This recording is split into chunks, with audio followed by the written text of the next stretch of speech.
Project Vishnu के तहत design missile की टेस्टिंग। डीआरडीओ ने extended trajectory long duration hypersonic cruise missile यानी ETLDHCM का टेस्ट किया। 11,000 किलोमीटर की स्पीड से अटैक। मौजूदा ब्रह्मोस, अग्नि और आकाश से काफी एडवांस है ETLDHCM। सर, ये आने की ये क्या चीज है, क्या बला है, और अब पाकिस्तान इसको कैसे देख रहा होगा? प्रोजेक्ट विष्णु में दिनेश 12 तरह की मिसाइल्स बनेंगी, उसमें से एक ये है। और ये मिसाइल जो बनी है वो इंडिजिनस है, स्क्रैम इंजन चाहिए इसको बनाने के लिए। और एक बात याद रखिए, बैलिस्टिक और क्रूज, ये क्रूज मिसाइल है।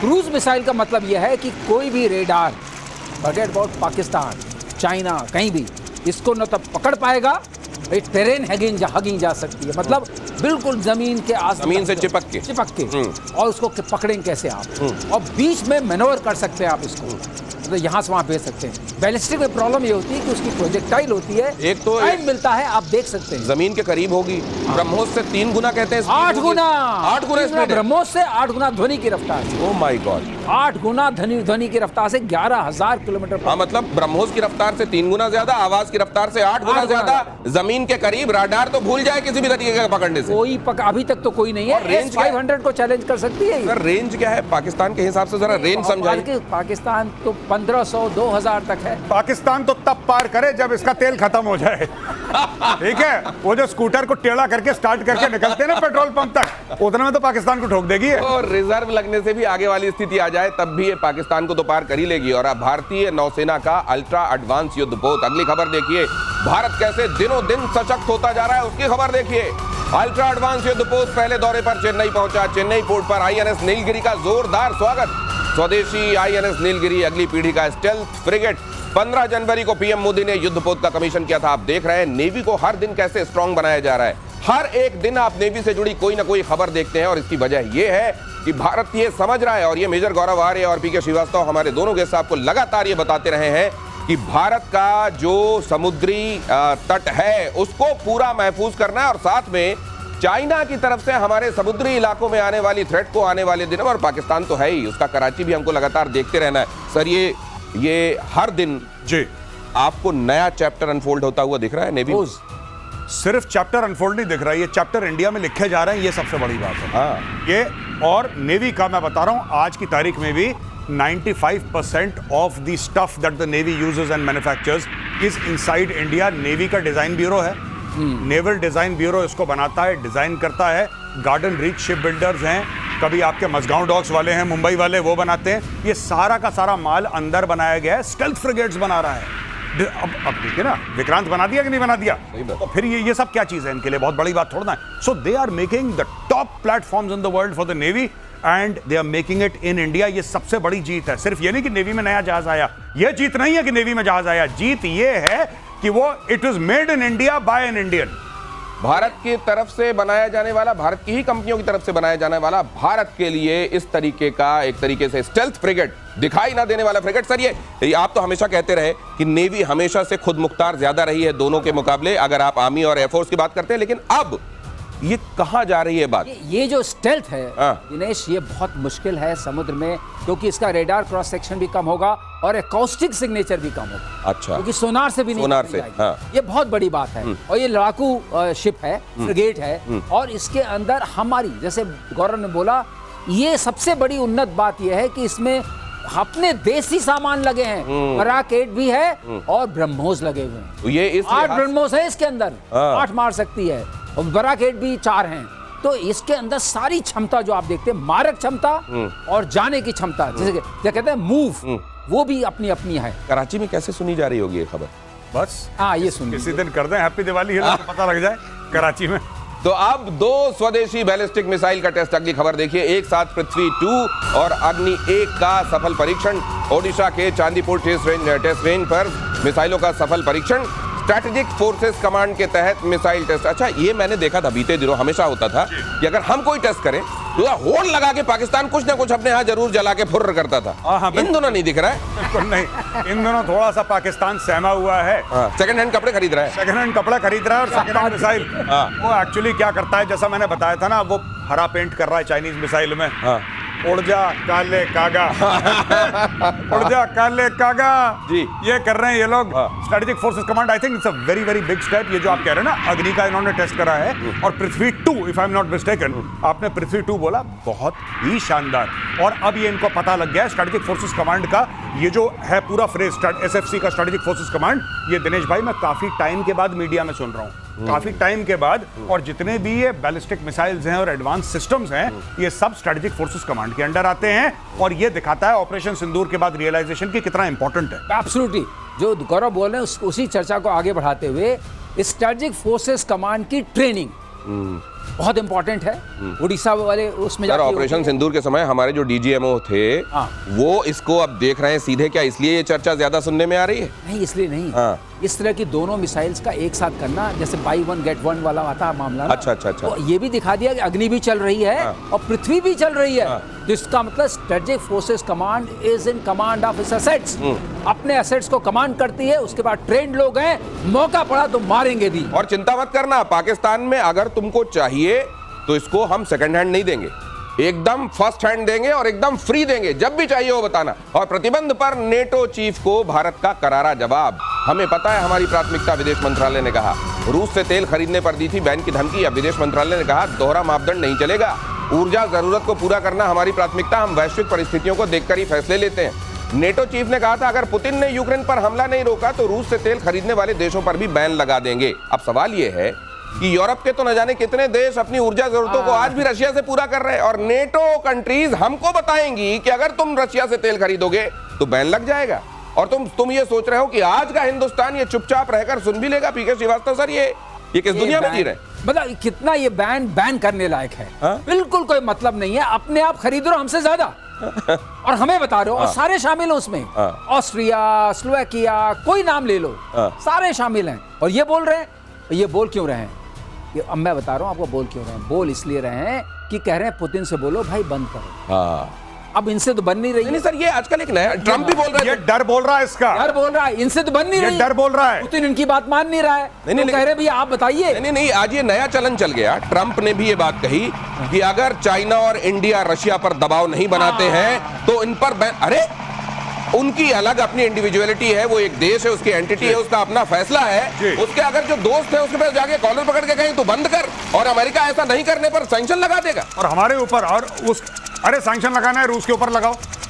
अगर तुम्हें रूस चाहते हो, ये रूस से बात नहीं कर रहे, ये कह रहे हैं इंडिया तुम फोन करो। यही तो मार्क रट ने बोला था, बिल्कुल सही। तुम एक काम करो, तुम फोन करो पुतिन को, तुम पुतिन को फोन करके ये बोलो कि भाई तुझे यूक्रेन पर बमबारी कर रहा है, तू बंद कर दे। अगर पुतिन ने यूक्रेन के ऊपर अटैक करना बंद नहीं करा तो हम इंडिया के ऊपर। अब ये देखो, और ये बंदा ट्रंप को डैडी बोलता, पता है दिनेश, ये डैडी बोलता नहीं, इसने ऑफिशियली बोला है ट्रंप के साथ, ये कह रहा डैडी। जब ट्रंप ने बोला कि मैंने ईरान और इजराइल की लड़ाई बोल दी, क्या कहता है, यू आर लाइक डैडी। इसने डैडी बोला है मार्क रट ने, जो भारत को धमकी दे रहा है, तो अपने बाप की तो आवाज बोलेगा ये। नहीं, एक और बता दें, इससे इसने अपने खुले शब्दों में कहा है, ये हमारा इंटरप्रिटेशन नहीं है। इसने खुले शब्दों में बोला है कि हम इसलिए बैन लगा रहे हैं, इसलिए टैरिफ लगा रहे हैं क्योंकि ये बात करें पुतिन से कि मामला ठीक नहीं है, हम भी खतरे में आ रहे हैं। बताइए, आपसे संभलता नहीं, हम कॉलर पकड़े। लेकिन इसमें जो डैडी वाली बात पर आपके याद आया कि जो लोग इस तरीके से डैडी बोलते हैं ना अचानक मौसम बदलने पर, उनकी बात को बहुत गंभीरता से नहीं लेना चाहिए, क्योंकि जरूरत पड़ने पर किसको बाप बोला जाता है ये दुनिया जानती है। ये गोरा पाकिस्तानी है। तो ट्रंप को इस पर बहुत, ये गोरा पाकिस्तान, इसके भी लक्षण वैसे ही हैं जैसे पाकिस्तानियों के हैं। कभी अमेरिका को पापा, कभी चीन को, अब इसने डोनाल्ड ट्रंप को बना रखा मार्क रट ने। अब देखिए जरा, और इधर चीन पर ट्रंप के खुलासे से दुनिया में हड़कंप है। अमेरिकी राष्ट्रपति डोनाल्ड ट्रंप का बहुत बड़ा दावा, ट्रंप के मुताबिक अफगानिस्तान के बगराम एयरबेस के पास चीन एटम बॉम्ब बना रहा है। ट्रंप ने कहा कि बगराम एयरबेस काबुल से 44 से 60 किलोमीटर दूर है, जो अब चीन के नियंत्रण में है। बगराम एयरबेस पर अमेरिका का कब्जा था। बाइडेन प्रशासन ने 2021 में वापसी के बाद यहां अरबों डॉलर के हथियार छोड़ दिए थे। अब मुझको लगता है एक बार फिर से ये अफगानिस्तान गए, वहां बड़े सालों तक रहे, फिर इनको रुसवा होकर निकलना पड़ा। अब फिर मुझको लगता है उसकी चटनी बनानी है कहीं पे, इनको चीन का नाम लगा के फिर से अपना सिलबट्टा लेके आ जाएंगे। ये सिलबट्टा लेकर आए और आसिम मुनीर यहाँ पे काम आएगा। जो बीच में आप डिस्कस करते हैं ना कि आसिम मुनीर को प्रेसिडेंट बना देंगे, आसिम मुनीर और जरदारी को उतार देंगे और ईरान को धोखा देने के लिए, तो ईरान और अफगानिस्तान दोनों अगल बगल हैं, दोनों के साथ बॉर्डर मिलता है पाकिस्तान का। आज की तारीख में ट्रंप का क्या मतलब है? ट्रंप का ये मतलब है कि देखो भाई ऐसा है, ये जो पूरा मामला है ना यहाँ पे बगराम एयरबेस का, Bagram airbase actually Soviet base होता था।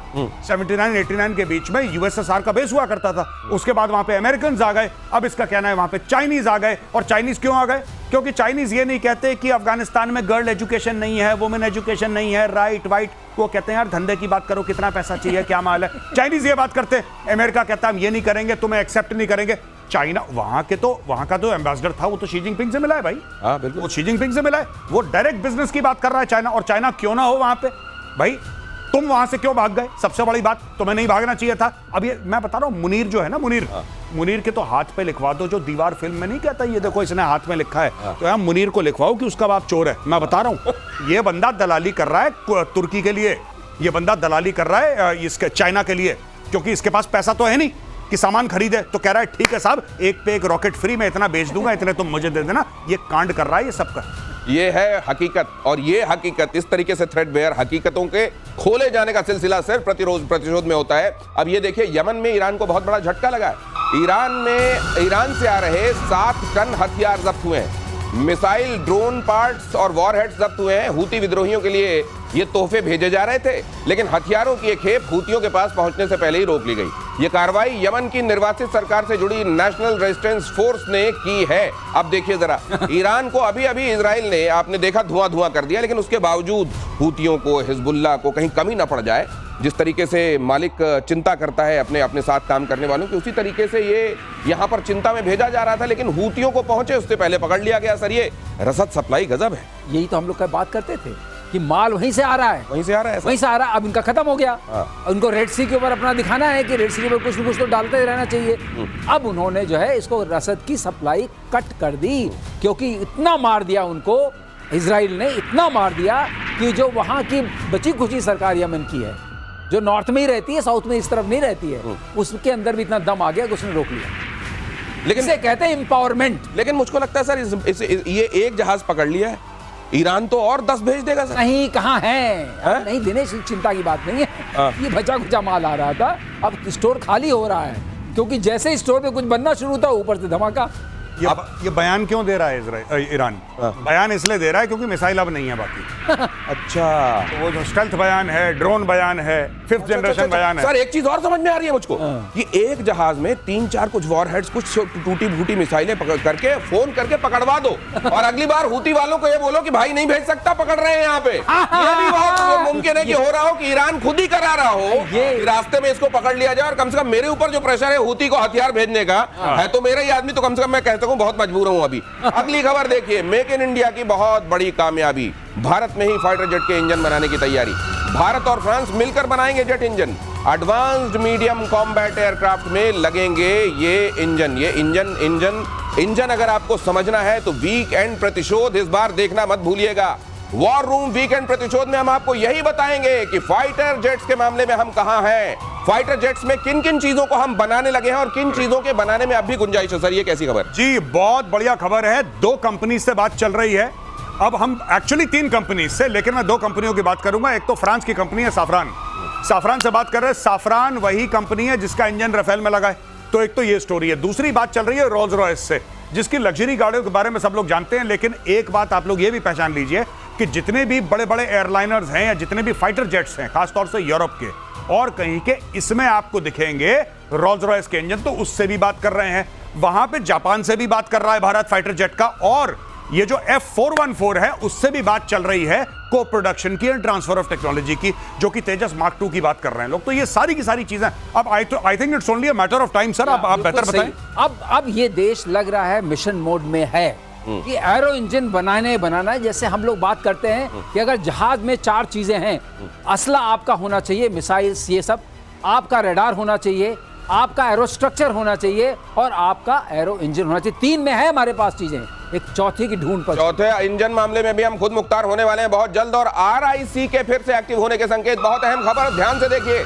भारत, रूस, चीन तीनों फिर एक साथ करेंगे काम। चीन के बाद अब भारत ने इस तिकड़ी के रीएक्टिव होने के संकेत दिए। लंबे समय से रूस इस पर कर रहा है काम। सर ये अगर RIC, वैसे तो मेरे को लगता है कि क्या ये वजूद में आएगा, लेकिन अगर आकर वैसे काम करने लगा तो अमेरिका तो थरथरा जाएगा सर। ये थोड़ा सा मामला हिला हुआ है, हाँ। लेकिन सांकेतिक है सांकेतिक है। कि अगर आप नाटो करोगे हाँ और हमारे खोपड़ी पे चढ़े रहोगे, ये टैरिफ वो टैरिफ 500% 400%, ये सैंक्शन। हाँ, तो हमें कुछ तो कुछ करना पड़ेगा देश के लिए।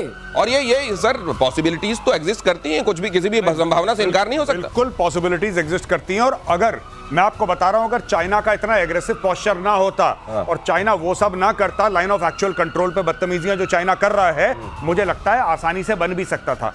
इंडिया चाइना पे भरोसा नहीं करता, सबसे बड़ी बात यही यह नुकता है। है, ये प्रॉब्लम है। इंडिया क्यों नहीं प्लेन्स ले रहा अमेरिका से? क्या इंडिया के पास पैसे नहीं है इसलिए नहीं ले रहा फाइटर जेट्स? क्योंकि कहीं ना कहीं ये भी रियलाइजेशन है कि America is not a trustworthy partner. ये सारा मामला ट्रस्ट पे चल रहा है, भरोसे का मामला है। लेकिन इधर आरआईसी अगर होने पाया तो अमेरिकी एरोगेंस की तो आरआईपी हो जाएगी। आगे देखिए, अमेरिका में ट्रंप की नीतियों का विरोध, शिकागो समेत कई शहरों में प्रदर्शन, ट्रंप की टैरिफ पॉलिसी का भी विरोध, डिपोर्टेशन, मेडिकल सुविधाओं पर प्रदर्शन। ट्रंप जो कर रहे हैं, दुनिया भर में तो दादा बन रहे हैं, लेकिन घर में उनकी राह मुश्किल होती जा रही है सर। नहीं बिल्कुल। और ट्रंप को लेके मैं बता रहा हूं आपको कि रिपब्लिकन पार्टी के अंदर बहुत लोग हैं जो ट्रंप के खिलाफ बोलने लगे हैं। वो लोग दिनेश भाई जो ट्रंप के नाम की कसमें खाते थे कि साहब ये है मसीहा जो अमेरिका को बचाएगा, he will make America great again. अब वो लोग 2 कदम पीछे कह रहे हैं यार तुम्हें जो करना है देख लो। अब वो कहने लगे हैं टैको टैको। और अमेरिका के ऑपरेशन मिडनाइट हैमर पर बड़ा खुलासा, ईरान में 3 में से 2 एटमी प्लांट को कोई खास नुकसान नहीं पहुंचा। हवाई हमले में सिर्फ फोर्डो प्लांट को गंभीर नुकसान हुआ है। नातांज और इस्फहान एटमी प्लांट को ज्यादा नुकसान नहीं हुआ है। नातांज इस्फहान में जल्द शुरू हो सकता है यूरेनियम संवर्धन का काम। यह खुलासा अमेरिकी राष्ट्रपति डोनाल्ड ट्रंप के दावे के उलट है, जिसमें उन्होंने कहा था कि हमलों ने ईरान के परमाणु कार्यक्रम को पूरी तरह नष्ट कर दिया है। इससे बच्ची खुची साख भी घर में गिरेगी ट्रंप की। बहुत गिर रही है। टोमोहाक देखिए, इस्फहान पर और नातांज पे टोमोहाक मिसाइल से अटैक किया था, जो सबमरीन से आई थी। इसका मतलब फेल कर गई, मामला चला नहीं। वो जो जितना जाना था ऊपर से गया। एक सिर्फ जिसकी हम बात करते हैं, जो स्टेल्थ फाइटर आया, स्टेल्थ बॉम्बर आया था, उससे जो गिरा फोर्डो पे, वही काम आया। तो इस बार अगर आपको कुछ करना है तो ऐसा काम कीजिए कि मिडनाइट हैमर जैसे दावे ना करने पड़े, ब्रॉड डे लाइट हैमर कीजिए, तब दुनिया मानेगी और जानेगी। बहुत धन्यवाद आपका मेरे साथ इस चर्चा में जुड़ने के लिए। प्रतिशोध में आज के लिए इतना ही।